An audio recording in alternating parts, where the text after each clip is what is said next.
Hello everyone, welcome to learning book. Learning book पे आप सभी का स्वागत है। लर्निंग बुक के इस वीडियो में हम 21 सितंबर और 22 सितंबर से संबंधित करंट अफेयर के महत्वपूर्ण प्रश्नों को कवर करेंगे। अपने क्वेश्चन के डिस्कशन की शुरुआत की जाए उससे पहले आप सभी से एक रिक्वेस्ट है कि लर्निंग बुक चैनल को अधिक से अधिक शेयर करके हमें अपना सपोर्ट दें, और जो नए व्यूअर्स चैनल से पहली बार जुड़े हैं उनसे रिक्वेस्ट है कि वो चैनल को सब्सक्राइब करके बेल आइकॉन को प्रेस कर दें, जिससे जो भी नई वीडियो चैनल पर अपलोड की जाए उसकी नोटिफिकेशन आप तक समय से पहुंच सके।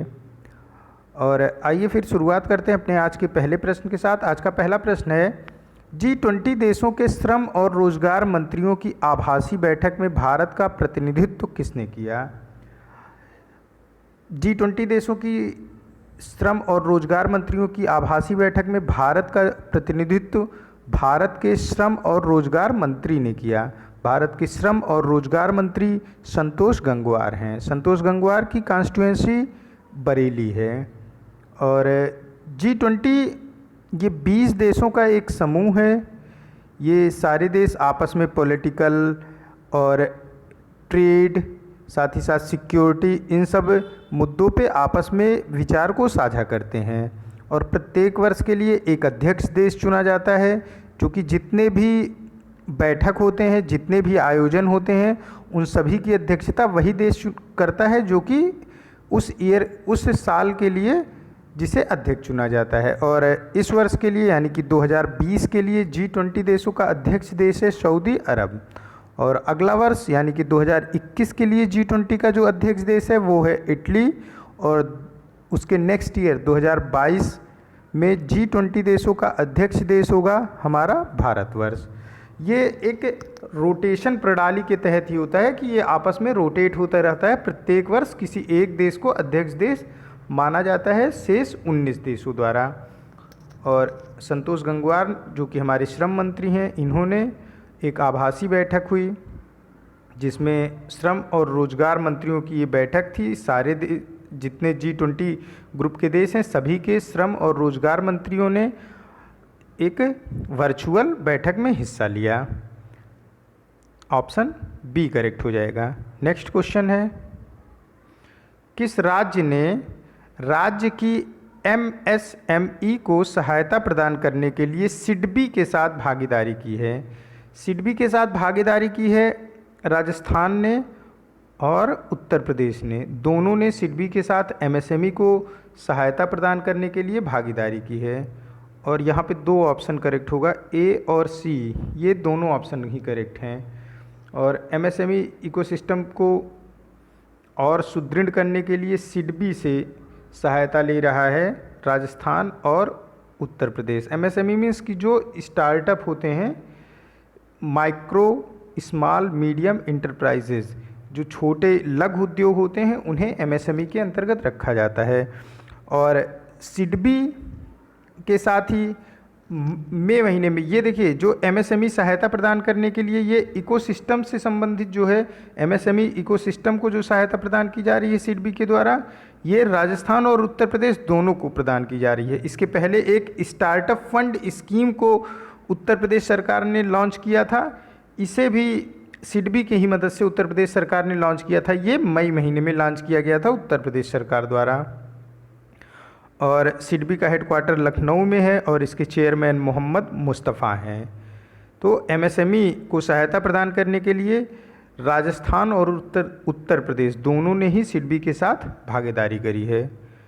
नेक्स्ट क्वेश्चन है, अमेरिका ने किस देश के साथ हिंद प्रशांत क्षेत्र में शांति के लिए सहयोग समझौते पर हस्ताक्षर किया है?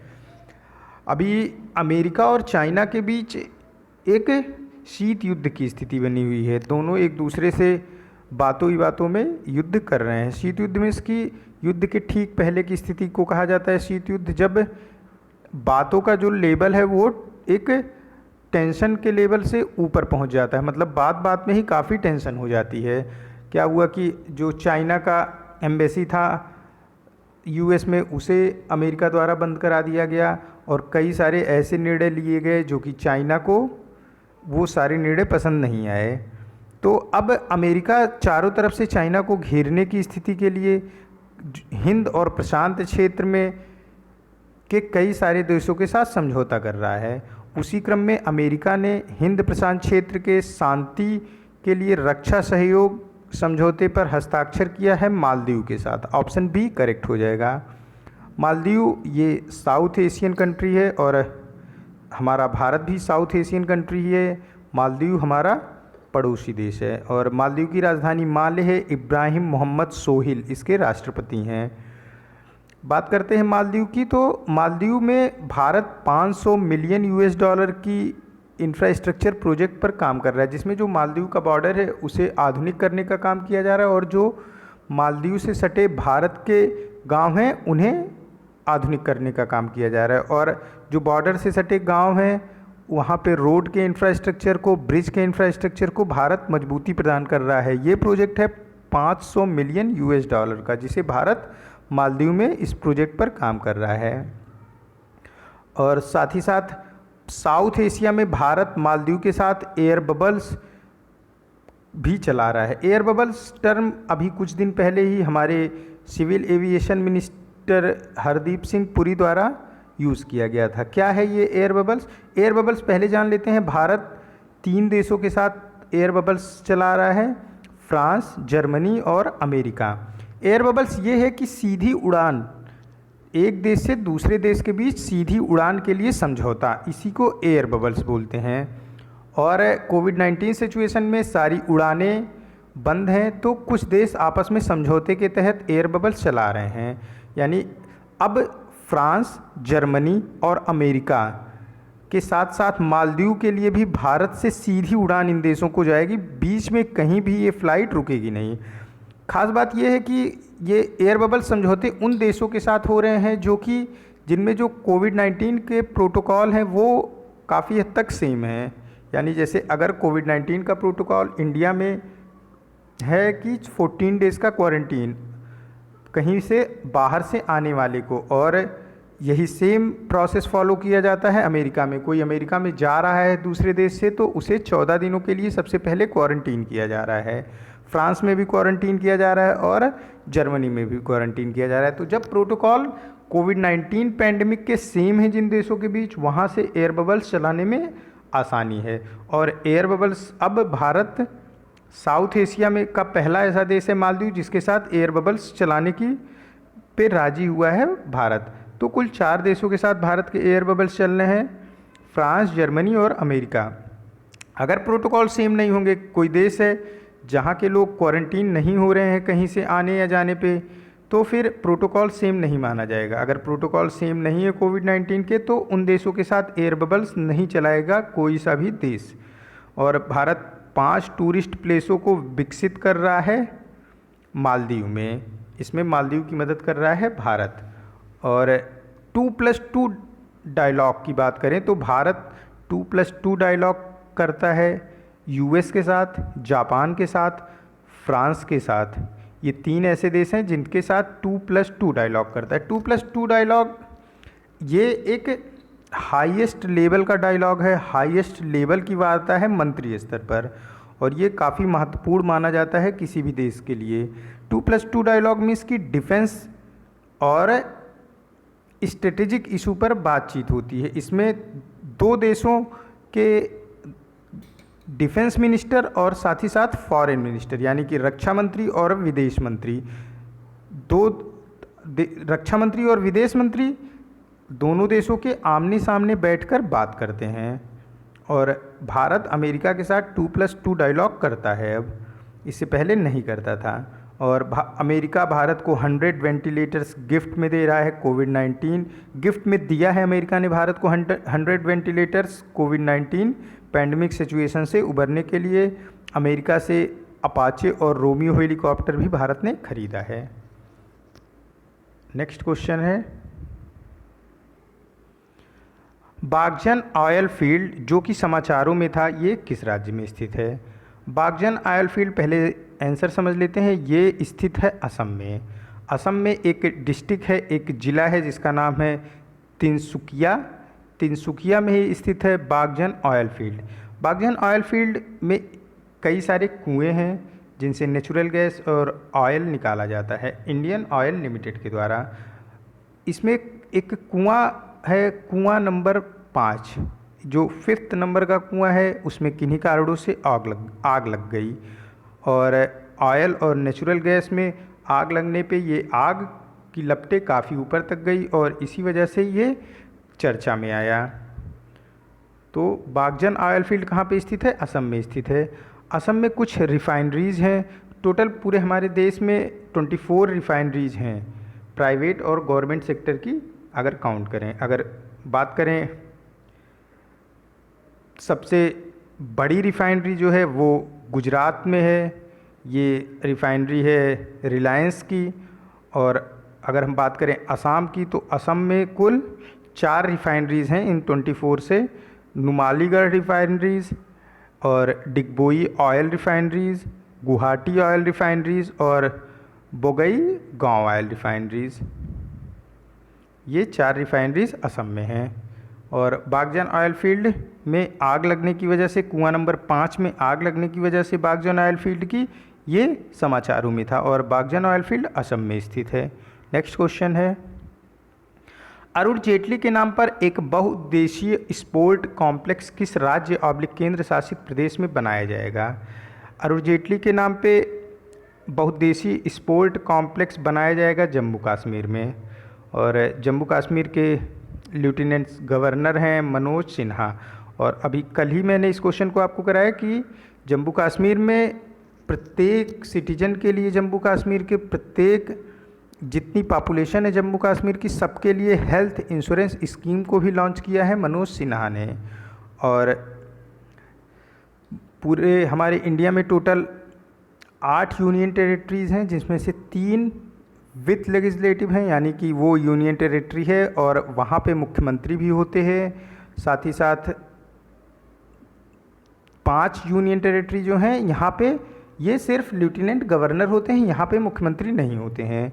तो जम्मू कश्मीर ये यूनियन टेरिटरी है विथ लेजिस्लेटिव। हालांकि यहाँ पे अभी इलेक्शन नहीं है, कोई मुख्यमंत्री पद खाली है और सिर्फ लेफ्टिनेंट गवर्नर ही यहाँ की देखरेख कर रहे हैं। और ये दूसरे लेफ्टिनेंट गवर्नर हैं मनोज सिन्हा, जब से जम्मू कश्मीर यूनियन टेरिटरी बना है। और दिल्ली में एक फिरोज शाह कोटला स्टेडियम था। फिरोज शाह कोटला स्टेडियम का नाम भी अरुण जेटली के नाम पर रख दिया गया है। राज्यसभा के जो मेंबर्स, राज्यसभा के जो एम्प्लॉई हैं, एक लोकसभा है एक राज्यसभा है, तो जो राज्यसभा के एम्प्लॉई हैं उसमें बी और सी कैटेगरी के एम्प्लॉई जो हैं उनके बच्चों के हायर एजुकेशन के लिए स्कॉलरशिप प्रोग्राम को चलाया गया है अरुण जेटली के नाम पर। अहमदाबाद में 2 नए फ्लाईओवर बनाए गए हैं, जिनका नाम, एक का नाम सुषमा स्वराज जी के नाम पर रखा गया है और दूसरे का नाम अरुण जेटली जी के नाम पे रखा गया है। सुषमा स्वराज जो पिछली मोदी गवर्नमेंट थी उसमें ये फॉरेन मिनिस्टर थी और अरुण जेटली जो पिछली मोदी गवर्नमेंट थी उसमें वित्त मंत्री थे। दोनों का निधन हो चुका है और अब अरुण जेटली के नाम पे एक बहुउद्देशीय स्पोर्ट कॉम्प्लेक्स बनाया जा रहा है जम्मू कश्मीर में। ऑप्शन सी करेक्ट हो जाएगा। नेक्स्ट क्वेश्चन है, किस भारतीय व्यक्तित्व को अमेजन एलेक्सा की पहली भारतीय सेलिब्रिटी आवाज़ के रूप में नामित किया गया है? अमेजन एलेक्सा की पहली भारतीय सेलिब्रेट की आवाज़ के रूप में नामित किया गया है अमिताभ बच्चन को। क्या है ये अमेजन एलेक्सा? अमेजन से सभी वाकिफ़ हैं, ये एक ऑनलाइन प्लेटफॉर्म है जो कि हमें सामानों को खरीदने की छूट प्रदान करता है, कि यानी कि हम इस ऑनलाइन प्लेटफॉर्म के ज़रिए बिना दुकान पे गए ही सामान को खरीद सकते हैं। तो ये अमेजन एलेक्सा, अमेजन ने ही अपना एक डिवाइस बनाया है। ये वाईफाई डिवाइस है जो वाईफाई से कनेक्ट हो जाता है और टोटली आर्टिफिशियल इंटेलिजेंस पर कार्य करता है। इसमें म्यूजिक के साथ ही साथ वॉइस इंटरेक्शन प्रॉपर्टी भी है। अब जैसे यूज़ करते हैं हम लोग ओके गूगल से हम क्वेश्चन पूछते हैं, ओके गूगल उसका बोल के आंसर बताता है। ठीक उसी प्रॉपर्टी पे कार्य करेगा अमेजन एलेक्सा। इससे कोई सा भी क्वेश्चन पूछने पे ये वाईफाई से इंटरनेट से कनेक्ट होगा तो ये आपको सारे के सारे प्रश्नों का जवाब देगा। जैसे गूगल सारे प्रश्नों का जवाब देता है, ठीक वैसा ही अमेजन एलेक्सा भी सारे प्रश्नों का जवाब देने में सक्षम है। इसका नाम अमेजन एलेक्सा क्यों पड़ा? एक लाइब्रेरी है इजिप्ट की जिसका नाम है लाइब्रेरी ऑफ एलेक्जेंड्रिया। एलेक्जेंड्रिया से ही एलेक्सा वर्ड को निकाला गया है और इसी वजह से इसका नाम एलेक्सा रखा गया है। लाइब्रेरी ऑफ एलेक्जेंड्रिया ये एंशिएंट टाइम की सबसे बड़ी लाइब्रेरी, बिगेस्ट लाइब्रेरी और मोस्ट सिग्निफिकेंट लाइब्रेरी है ये मानी जाती थी। जो एंशिएंट टाइम पुराने समय में सबसे बड़ी और मोस्ट सिग्निफिकेंट लाइब्रेरी थी, लाइब्रेरी ऑफ एलेक्जेंड्रिया, जो कि इजिप्ट में स्थित है। और ये लाइब्रेरी के नाम पे ही एलेक्जेंड्रिया से ही ALEXA निकाल लिया गया और अमेजन एलेक्सा नाम इस डिवाइस का दे दिया गया। तो ऑप्शन यहाँ पे ए करेक्ट होगा। अब जब हम वॉइस इंटरेक्शन करेंगे अमेजन एलेक्सा से तो सामने से अमिताभ बच्चन की आवाज़ में सारे का सारा रिप्लाई हमको मिलेगा। ऑप्शन ए करेक्ट है। नेक्स्ट क्वेश्चन है, केंद्रीय कृषि और किसान कल्याण मंत्रालय ने 5 वर्षों में सूक्ष्म सिंचाई के तहत कितने लाख हेक्टेयर को कवर करने का लक्ष्य रखा है? 100 लाख हेक्टेयर को कवर करने का लक्ष्य रखा गया है केंद्रीय कृषि और किसान कल्याण मंत्रालय द्वारा। और हमारे केंद्रीय कृषि और किसान कल्याण मंत्री हैं नरेंद्र सिंह तोमर। क्या है ये? देखिए, एक कई विधियों से मूलतः दो विधियों से सिंचाई की जाती है किसानों द्वारा खेतों में। एक है बहाव विधि, जिसमें पंपिंग सेट से पानी की एक मोटी धार निकाली जाती है और वो पहले किसी गड्ढे में गिरता है, फिर उसे किसी पाइप के थ्रू या फिर नाली के थ्रू खेतों तक पहुंचाया जाता है। इस विधि में 20 से 30% जो पानी निकलता है वही इस्तेमाल हो पाता है सिंचाई में और बाकी पानी वो व्यर्थ चला जाता है, और जिसकी वजह से जल स्तर जो है वो लगातार घट रहा है।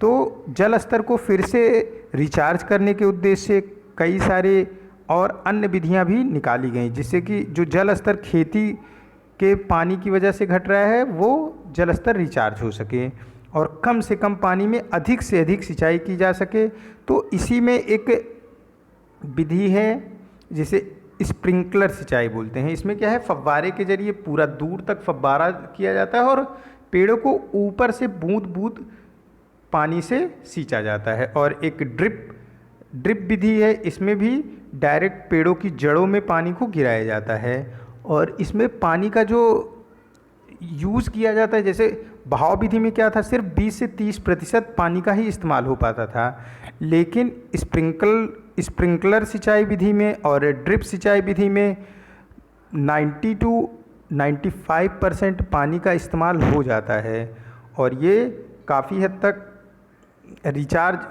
काफ़ी हद तक जो वाटर लेवल है जो कम हो रहा था सिंचाई की वजह से, उसे रिस्टोर करने में मदद भी कर रहा है।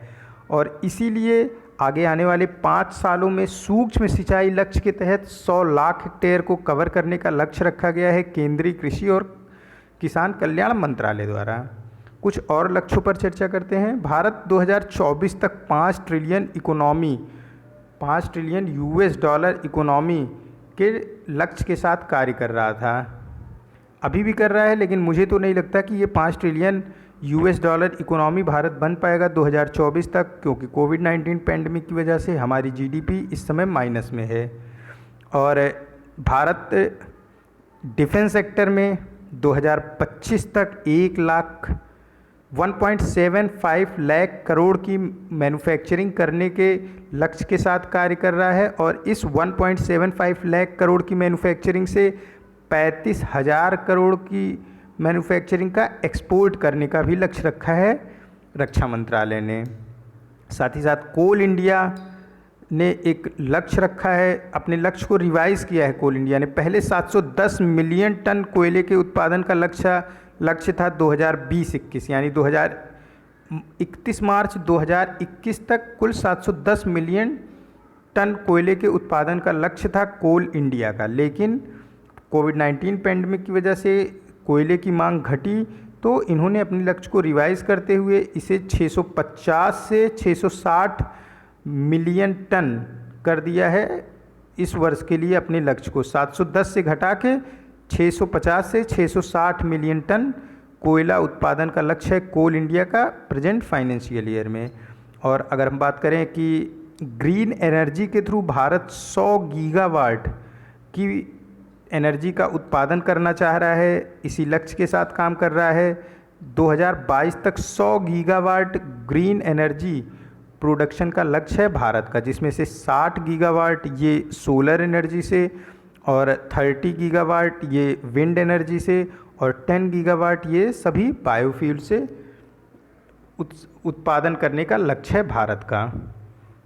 नेक्स्ट क्वेश्चन है, हाल ही में प्रधानमंत्री नरेंद्र मोदी ने बिहार में कितने तेल और गैस परियोजनाओं को राष्ट्र को समर्पित किया?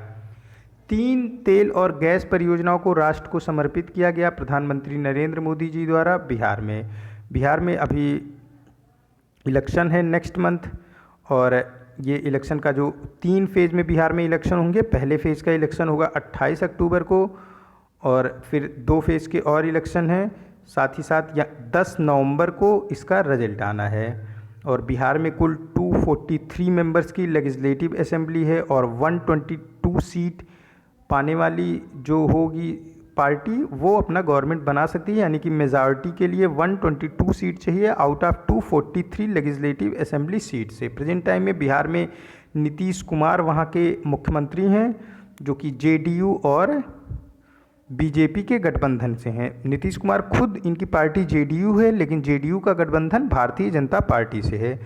अभी हाल ही में बिहार में ही वर्चुअल आभासी तरीके से ई गोपाला ऐप को लॉन्च किया हमारे प्रधानमंत्री नरेंद्र मोदी ने, और मत्स्य संपदा योजना को भी लॉन्च किया बिहार में हमारे प्रधानमंत्री नरेंद्र मोदी जी ने। तो बिहार में देखिए, तेल और गैस परियोजनाओं के लिए 3 परियोजनाओं को राष्ट्र को समर्पित किया नरेंद्र मोदी ने। ई गोपाला ऐप और मत्स्य संपदा योजना, ये दोनों ही बिहार में लॉन्च किया किसने? नरेंद्र मोदी ने। और बिहार में इलेक्शन की बात हो गई। बिहार में टोटल लेजिस्लेटिव सीट 243 है और 3 फेज़ में यहाँ पे इलेक्शन होंगे और 10 नवंबर को इसका रिजल्ट आएगा। जो ई गोपाला ऐप है, इसमें पशुओं की अच्छी नस्लों को चुनने में आसानी हो, इसलिए इस ऐप को लॉन्च किया गया प्रधानमंत्री नरेंद्र मोदी के द्वारा। और साथ ही साथ वैज्ञानिक तरीक़ों से अच्छी नस्ल के पशुओं की देख रेख करने के बारे में भी इस ऐप में काफ़ी विस्तार से बताया गया है किसान भाइयों को। यहाँ पे ऑप्शन बी करेक्ट हो जाएगा। नेक्स्ट क्वेश्चन है, किस राज्य सरकार ने कोविड-19 से निपटने के लिए मेरा परिवार मेरा जिम्मेदारी अभियान शुरू करने की योजना बनाई है? मेरा परिवार मेरी जिम्मेदारी अभियान को शुरू करेगा महाराष्ट्र सरकार, और ये अभियान के तहत न्यू नॉर्मल नई जीवन शैली अपनाने के लिए प्रेरित करना है महाराष्ट्र सरकार का लक्ष्य। क्या है न्यू नॉर्मल? पहले क्या था कि बार बार हाथ धुलना माना जाता था कि ये नॉर्मल कंडीशन नहीं है, लेकिन अभी गवर्नमेंट खुद ही लोगों को जागरूक कर रही है कि आप कहीं से भी आओ तो बार बार हाथ धुलो। साथ ही साथ पहले मास्क पहनने की लोगों की आदत नहीं थी, अब गवर्नमेंट लोगों को मास्क पहनने के लिए प्रेरित कर रही है। तो ये सारी नई जीवन शैली है। कोविड-19 सिचुएशन, कोविड-19 पैंडमिक की वजह से हमें अपनी जीवन शैली को परिवर्तित करना पड़ेगा। इसीलिए महाराष्ट्र सरकार मेरा परिवार मेरी जिम्मेदारी अभियान की शुरुआत कर रहा है, जिससे लोगों को जागरूक किया जाए नई जीवन शैली अपनाने के लिए, और उनको प्रेरित किया जाए कि अब आप नई जीवन शैली अपना लें। कुछ और अभियान की बात करते हैं। ऑपरेशन शील्ड, ये दिल्ली सरकार का था। ऑपरेशन 5T, ये भी दिल्ली सरकार का था। 5T में टी फॉर था testing, tracing, treatment, team work and tracking. Break the chain, ये यूनिसेफ और हिंदुस्तान लीवर ने मिल के ये अभियान को चलाया था। नमस्ते ओवर हैंडशेक, ये कर्नाटका सरकार का अभियान था। टीम 11, ये योजना थी उत्तर प्रदेश गवर्नमेंट की। और मो जीवन प्रोग्राम, ये ओडिशा सरकार की योजना थी। ये कुछ योजनाएं हैं और अभियान थे जिसे मैंने बताया है, इसे आप नोट डाउन कर लोगे। और मेरा परिवार मेरी जिम्मेदारी अभियान है ये महाराष्ट्र सरकार का। नेक्स्ट क्वेश्चन है, S&P के अनुमान के अनुसार वित्त वर्ष 21 में भारत के जीडीपी में संकुचन क्या होगा? भारत के जीडीपी में 9% का संकुचन होगा इस वर्ष। ये अनुमान है S&P का। कुछ और अनुमान जो मैंने कल बताए थे उन्हें फिर से मैं रिपीट कर रहा हूँ। गोल्डमैन एंड सैक्स के अनुसार -14.8% जीडीपी होगी भारत की प्रेजेंट फाइनेंशियल ईयर में। नोमुरा के अनुसार -10.8% जीडीपी होगी भारत की इस फाइनेंशियल ईयर में। फिच के अनुसार -10.5% जीडीपी होगी भारत की इस फाइनेंशियल ईयर में। इंडिया रेटिंग के अनुसार -11.8% की जीडीपी होगी भारत की इस फाइनेंशियल ईयर में। मॉर्गन स्टैनली के अनुसार भारत की जीडीपी इस वर्ष में -5% होगी। रिजर्व बैंक ऑफ इंडिया के अनुसार भारत की जीडीपी इस वर्ष -4.5% होगी। क्रेडिट रेटिंग एजेंसी के अनुसार भारत की जीडीपी इस वर्ष -11.5% होगी। केयर रेटिंग एजेंसी के अनुसार, केयर रेटिंग एजेंसी ने कोई एक फिक्स डेटा नहीं दिया, उन्होंने बताया कि -8% से -8.20% में भारत की जीडीपी रहेगी। उन्होंने एक रेंज बता दी है। तो आप देख रहे हैं कि सारे के सारे जितने भी लोगों ने भारत की जीडीपी को प्रिडिक्ट किया है, सभी ने माइनस जीडीपी ही प्रिडिक्ट किया है। तो हमारी जीडीपी एक ये कंफर्म है कि फाइनेंशियल ईयर 2021 में, यानी कि जो फाइनेंशियल ईयर 1 अप्रैल 2020 से शुरू हुआ है और 31 मार्च 2021 को ख़त्म होगा, इसमें भारत की जीडीपी निगेटिव में ही होगी। अब देखते हैं क्वेश्चन में अगर संकुचन टर्म है तो वहाँ माइनस का इस्तेमाल नहीं किया जाएगा, लेकिन अगर डायरेक्ट जीडीपी पूछा जा रहा है तो फिर माइनस का इस्तेमाल किया जाएगा। अब ये क्वेश्चन होता है यहाँ पे कि S&P के अनुमान के अनुसार वित्त वर्ष 2021 में भारत की जीडीपी क्या होगी, तो फिर आंसर होता -9%। लेकिन यहाँ पे क्वेश्चन है भारत की जीडीपी में क्या संकुचन होगा, तो आंसर होगा सिर्फ 9%। अगर संकुचन वर्ड नहीं होता तो फिर -9% होता, लेकिन अगर संकुचन वर्ड है तो सिर्फ 9% होगा, माइनस फिर नहीं लगाएंगे। नेक्स्ट क्वेश्चन है, किस भारतीय फिल्म को 77वें वेनिस फिल्म समारोह 2020 में सर्वश्रेष्ठ पटकथा पुरस्कार प्रदान किया गया? पटकथा पुरस्कार भारतीय फिल्म द डिसिपल को मिला है। द डिसिपल को मिला है, ऑप्शन सी करेक्ट हो जाएगा, द डिसिपल को मिला है। इसमें एक शिष्य, एक गुरु की कहानी को बताया गया है। वेनिस फिल्म समारोह ये इटली में प्रत्येक वर्ष मनाया जाता है। और अगर हम बात करें इंटरनेशनल फिल्म फेस्टिवल IFFI यानी कि international film festival of India की, तो ये गोवा में होगा। कब ये इसका आयोजन किया जाएगा? IFFI का आईफा का आयोजन किया जाएगा 20 नवंबर से 28 नवंबर के बीच में। ये 8 दिनों का पूरा समारोह होगा, ये गोवा में मनाया जाएगा। आईफा का क्या फुल फॉर्म है? International film festival of India. हम बात करते हैं ऑस्कर की।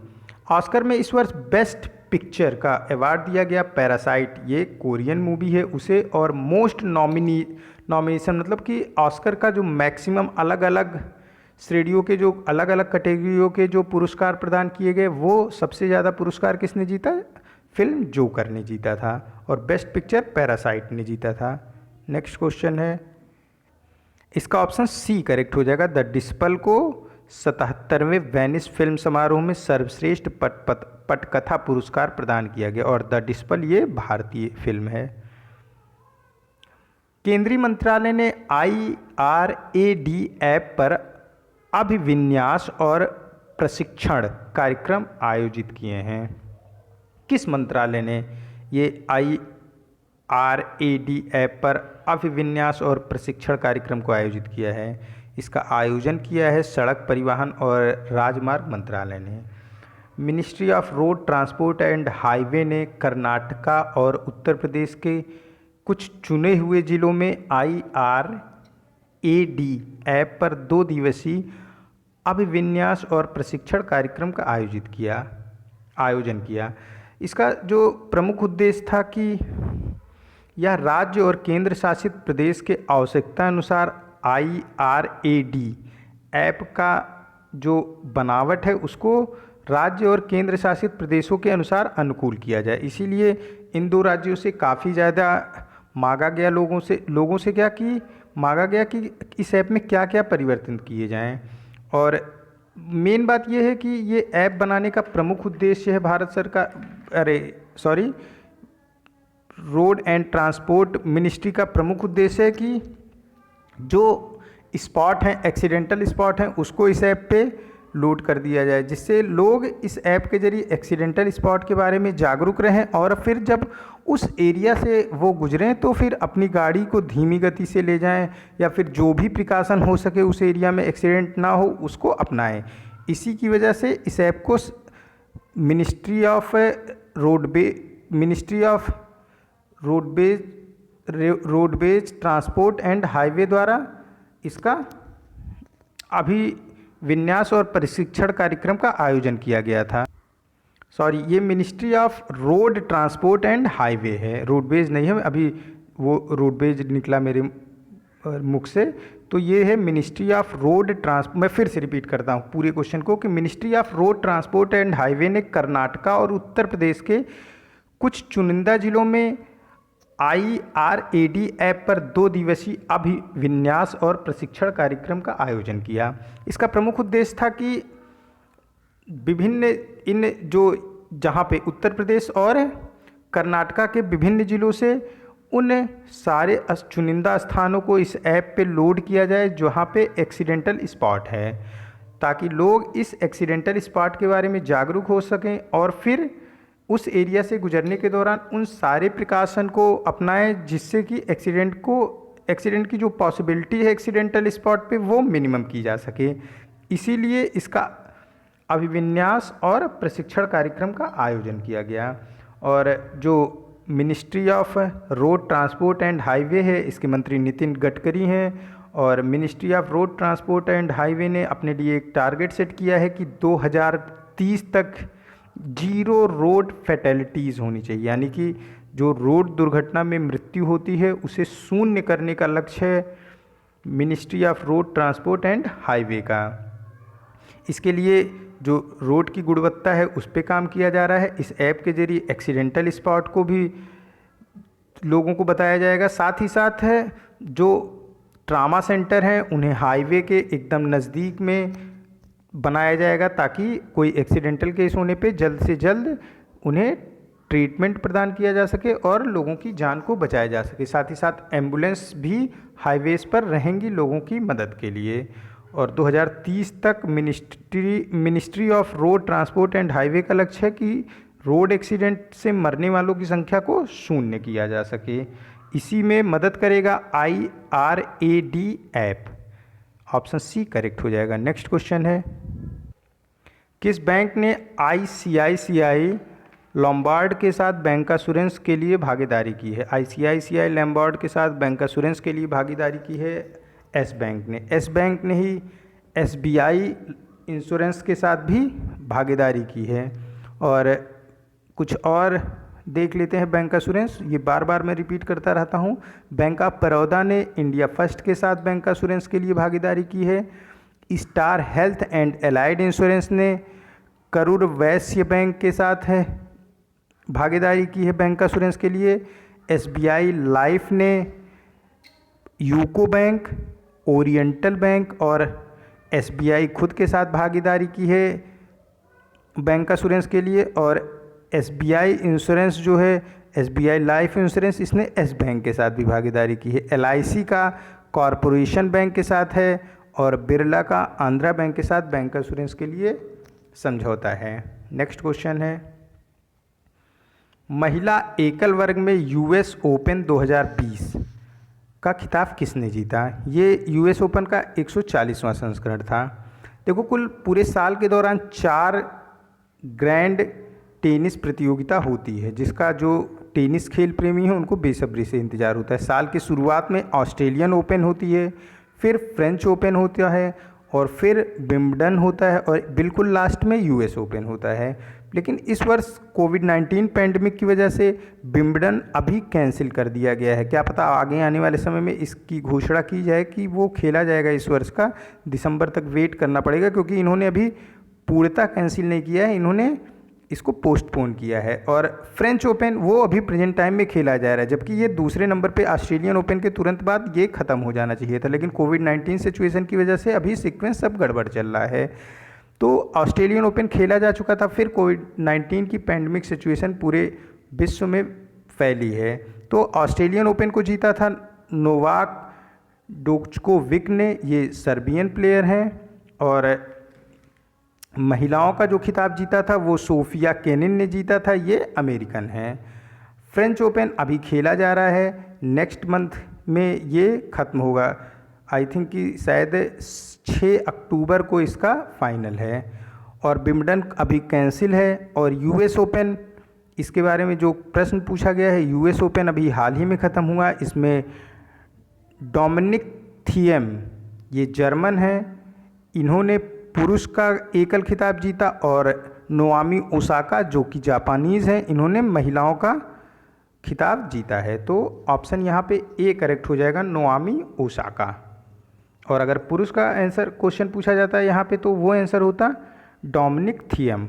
और ऑस्ट्रेलियन ओपन ख़त्म हुआ है तो उसको देख लेते हैं। ऑस्ट्रेलियन ओपन को जीता है नोवाक जोकोविच ने, ये सर्बियन है। और सोफिया केनिन अमेरिकन ने महिलाओं का जीता है ऑस्ट्रेलियन ओपन। नेक्स्ट क्वेश्चन है, टस्कन ग्रांड प्रिक्स 2020 किसने जीता है? इसे जीता है लुइस हैमिल्टन ने, ये अमेरिकन हैं। और इन्होंने टस्कन ग्रांड प्रिक्स के अलावा इस वर्ष का रशियन ग्रांड प्रिक्स भी जीता है। तो ऑप्शन ए करेक्ट हो जाएगा, लुइस हैमिल्टन ने इस वर्ष का टस्कन ग्रांड प्रिक्स साथ ही साथ रशियन ग्रैंड प्रिक्स दोनों जीता है। ये ग्रैंड प्रिक्स क्या होते हैं, जो आपने देखा होगा जी कि जो कार से रेसिंग होती है उसे ग्रैंड प्रिक्स बोलते हैं। और जिस स्थान पे होता है उस स्थान के नाम पे इसका ग्रैंड प्रिक्स नाम रखा जाता है। तो टस्कन में हुआ तो टस्कन ग्रैंड प्रिक्स, इसे भी लुइस हैमिल्टन ने जीता। रशिया में हुआ था तो रशियन ग्रैंड प्रिक्स, इसे भी लुइस हैमिल्टन ने जीता। और लुइस हैमिल्टन ये अमेरिकन प्लेयर हैं। नेक्स्ट क्वेश्चन है, ब्रिटेन स्थित कार्डिफ विश्वविद्यालय के खगोलविदों ने किस ग्रह के बादलों पर फॉस्फीन पाया है? वीनस के बादलों पर फॉस्फीन पाया है ब्रिटेन के कार्डिफ विश्वविद्यालय के खगोलविदों ने। और ये फॉस्फीन क्या होता है, ये pH3 फार्मूला होता है फॉस्फीन का। और ऐसा माना जाता है कि फॉस्फीन माइक्रोबियल ऑर्गेनिज्म के ग्रोथ में मदद करता है। तो फॉस्फीन पाए जाने का वैज्ञानिकों द्वारा ये अर्थ निकाला जा रहा है कि वहाँ पे माइक्रोबियल ऑर्गेनिज्म भी हैं, यानी कि जीवन की संभावना शुक्र ग्रह वीनस पर भी है। ऑप्शन ए करेक्ट हो जाएगा। और इस खोज को छापा था प्रकृति खगोल विज्ञान नामक पत्रिका ने। इसी में ये प्रकाशित किया गया था कि ब्रिटेन स्थित कार्डिफ विश्वविद्यालय के खगोलविदों ने वहाँ शुक्र ग्रह के बादलों पर फॉस्फीन पाया है। नेक्स्ट क्वेश्चन है, यूरोमोनी लाइफ टाइम अचीवमेंट अवार्ड 2020 से सम्मानित होने वाले व्यक्ति का नाम बताइए। पहले तो ये जान लेते हैं यूरोमोनी लाइफ टाइम अचीवमेंट अवार्ड क्यों प्रदान किया जाता है और किस क्षेत्र में इसे दिया जाता है। यूरोमोनी लाइफ टाइम अचीवमेंट अवार्ड ये प्रदान किया जाता है बैंकिंग सेक्टर में। और जो बैंकिंग सेक्टर के लिए पूरे साल के दौरान उत्कृष्ट कार्य करते हैं, बैंकिंग सेक्टर को आगे तक ले जाने के लिए जो उत्कृष्टता के साथ कार्य करते हैं और नए नए इनोवेशन करते हैं और वो सफल होते हैं, उन्हीं को ये अवार्ड प्रदान किया जाता है। तो यूरोमोनी लाइफ टाइम अचीवमेंट अवार्ड 2020 का प्रदान किया गया है HDFC बैंक के MD आदित्य पुरी को। ऑप्शन ए करेक्ट हो जाएगा, आदित्य पुरी HDFC बैंक के MD हैं और इन्हें बैंकिंग सेक्टर में अच्छे कार्य के लिए यूरोमोनी लाइफ टाइम अचीवमेंट अवार्ड दिया गया है। ऑप्शन ए करेक्ट हो जाएगा। नेक्स्ट क्वेश्चन है, राजेश खुल्लर को किस संगठन के कार्यकारी निदेशक के रूप में नियुक्त किया गया है? राजेश खुल्लर को कार्यकारी निदेशक नियुक्त किया गया है वर्ल्ड बैंक का। ऑप्शन ए करेक्ट हो जाएगा, ये भारतीय हैं राजेश खुल्लर। साथ ही साथ इन्हीं के साथ ADB एशियन डेवलपमेंट बैंक के भी कार्यकारी निदेशक को नियुक्त किया गया है। इनका नाम समीर कुमार खरे है। समीर कुमार खरे ये वित्त मंत्रालय में सचिव पद पर कार्यरत हैं। और जो राजेश खुल्लर हैं ये हरियाणा सरकार के प्रेजेंट टाइम में चीफ सेक्रेटरी हैं, यानी कि प्रमुख सचिव हैं हरियाणा सरकार के। ये दोनों ही IAS हैं। तो राजेश खुल्लर को बनाया गया है कार्यकारी निदेशक विश्व बैंक का और संदीप कुमार खरे को बनाया गया है एशियन डेवलपमेंट बैंक का कार्यकारी निदेशक। अभी कुछ समय पहले ही हमारे इलेक्शन कमिश्नर अशोक लवासा को एशियन डेवलपमेंट बैंक का वाइस प्रेसिडेंट बनाया गया है। और हर्षवर्धन ये WHO के एग्जीक्यूटिव बोर्ड के चेयरमैन नियुक्त किए गए हैं। हर्षवर्धन हमारे स्वास्थ्य और परिवार कल्याण मंत्री हैं। नेक्स्ट क्वेश्चन है, EDF समूह ने महाराष्ट्र में असैनिक परमाणु क्षेत्र में उत्कृष्टता केंद्र स्थापित करने के लिए अंतर्राष्ट्रीय परमाणु ऊर्जा संस्थान और वीर माता जीजाबाई प्रौद्योगिकी संस्थान के साथ समझौता ज्ञापन पर हस्ताक्षर किया है। EDF समूह किस देश से संबंधित है? पहले तो जान लेते हैं EDF समूह क्या है। EDF समूह का फुल फॉर्म है इलेक्ट्रिसिटी डी फ्रांस। अगर हम इसको अपने इंग्लिश लैंग्वेज में देखें तो ये है इलेक्ट्रिसिटी ऑफ फ्रांस। ये फ्रांस से संबंधित समूह है, तो ऑप्शन सी करेक्ट हो जाएगा।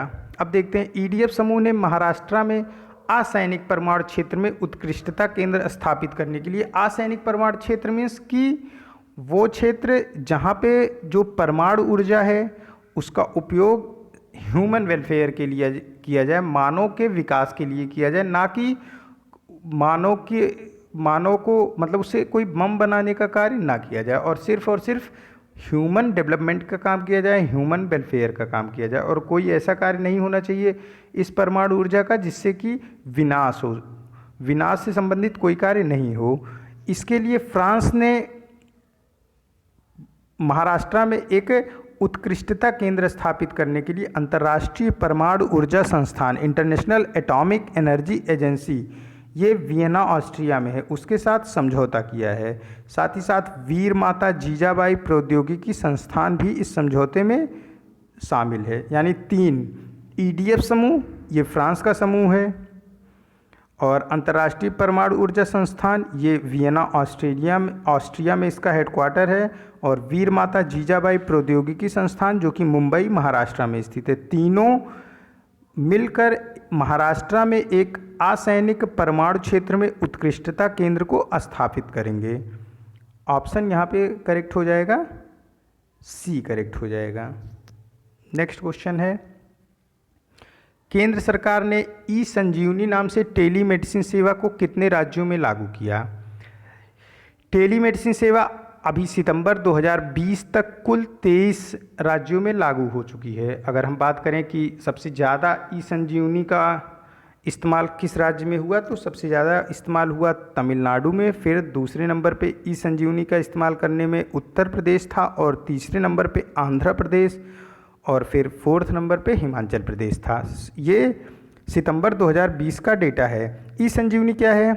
ये टेलीफोन के जरिए जो स्वास्थ्य सुविधाएं हैं, जो स्वास्थ्य सेवाएं हैं, डॉक्टर्स की, नर्सेस की, हेल्थ वर्कर्स की और मेडिसिन की, ये सभी सुविधाएं टेलीफोन से प्रदान की जा रही हैं केंद्र सरकार द्वारा। कोविड-19 पैंडमिक सिचुएशन के दौरान 2 टेलीफोन सेवा शुरू की गई केंद्र सरकार द्वारा, एक ई-संजीवनी और दूसरी थी ई-संजीवनी OPD। इसमें क्या था कि फ़ोन के जरिए जो पेशेंट थे वो सारे के सारे हेल्थ सर्विसेज को फ़ोन से ही प्राप्त कर सकते थे।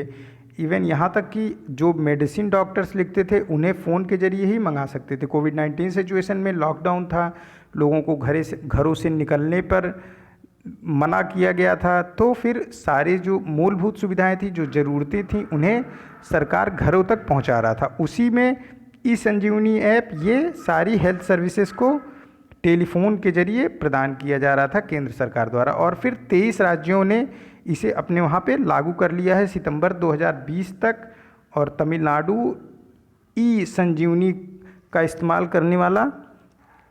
करने में नंबर 1 पे रहा ये राज्य तमिलनाडु, और नंबर 2 पे उत्तर प्रदेश रहा। नेक्स्ट क्वेश्चन है, भारत में ई-ऑफिस प्रणाली को अपनाने वाली पहली बिजली वितरण कंपनी कौन सी है? ई-ऑफिस प्रणाली को अपनाने वाली पहली बिजली वितरण कंपनी है मध्य क्षेत्र विद्युत वितरण कंपनी। ऑप्शन ए करेक्ट हो जाएगा। इस ई-ऑफिस प्रणाली में जो भी फाइलें हैं मध्य क्षेत्र विद्युत वितरण कंपनी की, ये ई-फाइलिंग हो जाएंगी, मतलब इनको कि डिजिटल रूप से संरक्षित किया जाएगा। साथ ही साथ जो एक ऑफिस से दूसरे ऑफिस लेटर भेजा जाता है, इसे भी ई-लेटर के रूप में ही भेजा जाएगा। और जो बिल जो बिल उपभोक्ताओं को दिया जाता है वो बिल भी ई-बिल ही दिया जाएगा। साथ ही साथ उनसे जो बिल के पैसे हैं उसे भी ई मोड से ही लिया जाएगा, इलेक्ट्रॉनिक मोड से ही बिल के पैसे भी लिए जाएंगे उपभोक्ताओं से। और जो बिजली के बिल कनेक्शन के लिए अप्लाई करेंगे उन्हें भी इलेक्ट्रॉनिक मोड से ही अप्लाई करना होगा। यानी 100% ई ऑफिस प्रणाली को अपनाने वाली पहली बिजली विद्युत कंपनी भारत की बन गई है मध्य क्षेत्र विद्युत वितरण कंपनी। ऑप्शन ए करेक्ट हो जाएगा। नेक्स्ट क्वेश्चन है, सितंबर 2020 में महिलाओं की स्थिति पर संयुक्त राष्ट्र आयोग के सदस्य के रूप में किस देश को चुना गया है?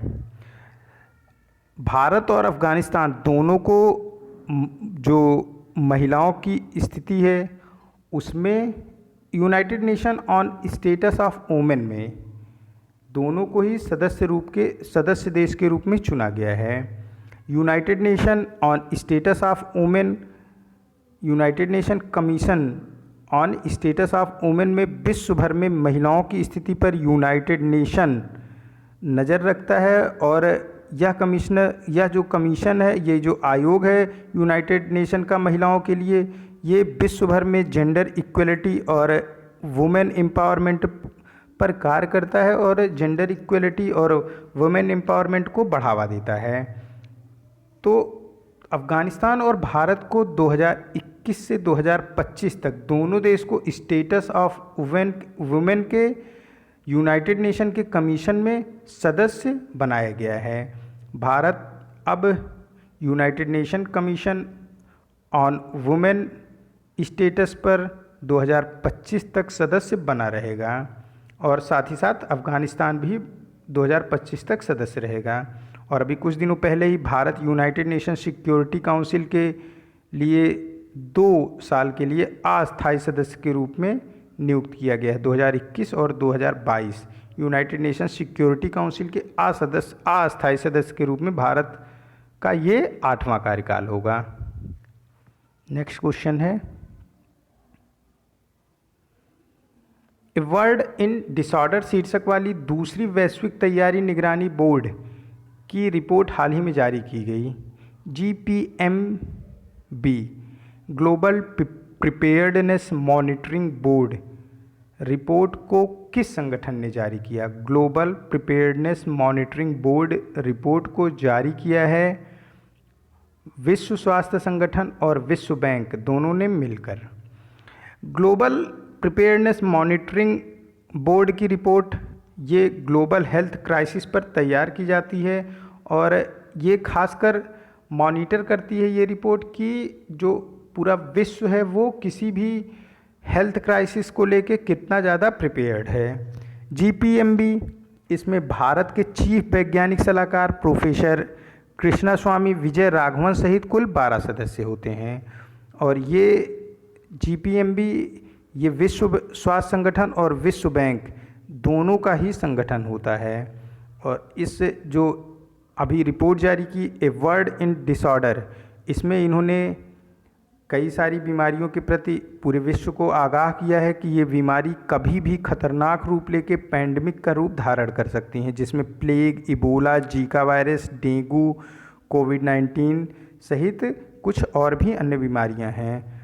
और साथ ही साथ इस रिपोर्ट में ये भी बताया गया है कि जो तैयारी है पूरे विश्व की, जो प्रिपेयर्डनेस है पूरे विश्व की किसी भी पैंडमिक से उभरने के लिए, वो पूरी तरीके से अपर्याप्त है। विश्व का कोई भी ऐसा देश नहीं है जो किसी पैंडमिक से लड़ने के लिए पर्याप्त तैयारी कर चुका हो।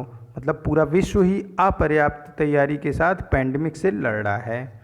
यही रिपोर्ट थी अ वर्ल्ड इन डिसऑर्डर में, डिसऑर्डर शीर्षक में यही रिपोर्ट दी गई थी विश्व स्वास्थ्य संगठन और विश्व बैंक द्वारा। ऑप्शन सी करेक्ट हो जाएगा। नेक्स्ट क्वेश्चन है, किस राज्य और केंद्र शासित प्रदेश ने बागवानी विभाग ने जैविक फलों के उत्पादन को बढ़ावा देने के लिए कैपेक्स योजना के तहत बैकयार्ड बागवानी कार्यक्रम की शुरुआत की है? कैपेक्स को जान लेते हैं पहले। यह है कैपिटल एक्सपेंडिचर। कैपेक्स मीन्स की कैपिटल एक्सपेंडिचर। अब ये जान लेते हैं कि बैकयार्ड बागवानी कार्यक्रम की शुरुआत की है जम्मू कश्मीर ने।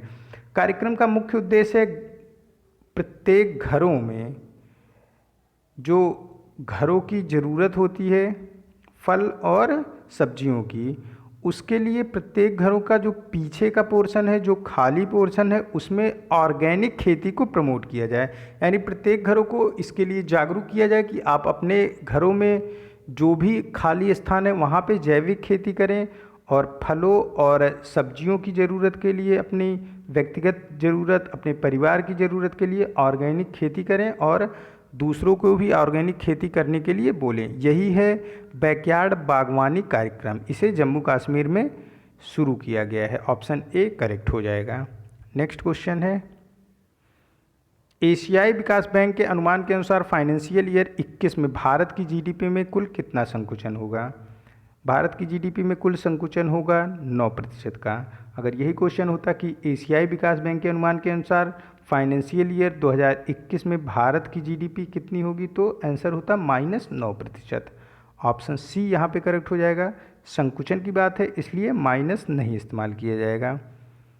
और अभी मैंने आपको कई सारे जो एजेंसीज हैं, जो बैंक हैं, जिन्होंने भारत की जीडीपी का प्रिडिक्शन किया था फाइनेंशियल ईयर 2021 में, उसे पीछे इसी वीडियो में आपको बताया है। उसे आप नोट डाउन कर लोगे और समय समय पे उसे खुद भी चेक करते रहना चाहिए, क्योंकि ये लगातार चेंज होते रहते हैं। लोगों के जो अनुमान है वो लोग कभी भी अपने अनुमान को, मतलब कोई ये प्रिडिक्शन को एकदम फिक्स नहीं होता है, इसे चेंज करते रहते हैं। इसलिए एग्ज़ाम में जाने से पहले सारी एजेंसीज़ के, सारे बैंकों के प्रिडिक्शन को एक बार देख लेना चाहिए।